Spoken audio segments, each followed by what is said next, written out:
Welcome to your first tutorial where I will be explaining a diastasis recti or abdominal separation. So you may have heard of this. It is very common and happens to mostly all women.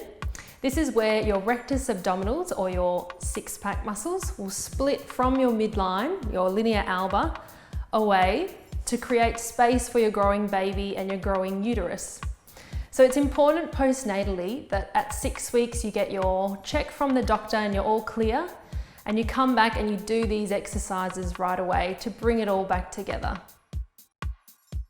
This is Amy, who is actually 6 months postnatal, and she'll be demonstrating the exercises today. So Amy, I'm going to get you to lie on your back with your knees bent.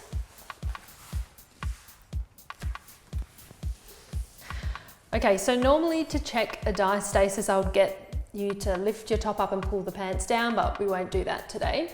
So I'm going to get Amy to put your hands behind your head and support your neck. Okay, so feet are a little bit apart.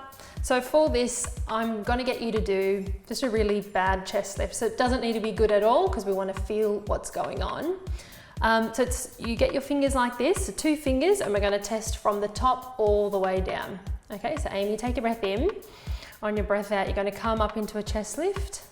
Good, so I'm going to check from the top and I'm going all the way down her linea alba to check if there's any separation or depth.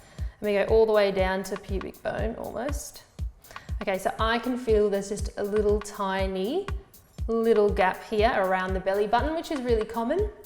The gap is not that bad, but the depth, there's a little bit of depth. So you can go back down, Amy. We'll check one more time. Take a breath in, breath out, come into a chest lift. So this is what we're checking. We're checking the width of the diastasis, the gap, but also the depth. Okay, you can have a little rest. So the depth is what we're really focused on. If you can push your fingers all the way down, then we want to really focus on those deep layers one by one, piecing it all back together. Okay, there's 2 other positions where we're going to test your diastasis recti, on the side and in 4-point kneeling. So Amy, I'm going to get you to roll over that way, go onto your forearm and stay on your knees. Okay, good. So not yet, you're not going to come up yet. Good, so when I count to 3, then you're going to lift up and I'm going to check your diastasis here. So 3, 2, 1, lifting up. That's it. So you only need to hold this for a little section. The same, we're going to go all the way down, and that's really good. You can come down. So normally you'll find on the side it closes better.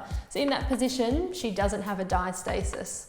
And we're also going to check in 4-point kneeling. So you're going to lie facing down on your forearms. So we're just going to do a little half plank. So this, you only need to test this for 1 second. Okay.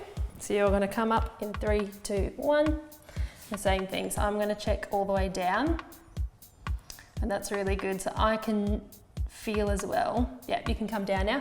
So her diastasis closes inside and in 4-point kneeling, which is normally the case. So that means that all these exercises, we're going to do a lot on your side and a lot in 4-point kneeling, because that's where your abdominals will close. If you're trying this at home and you're unsure about how to check for your diastasis, please come in and see us and I can properly assess it for you. And just remember, please don't hesitate to contact us at any time.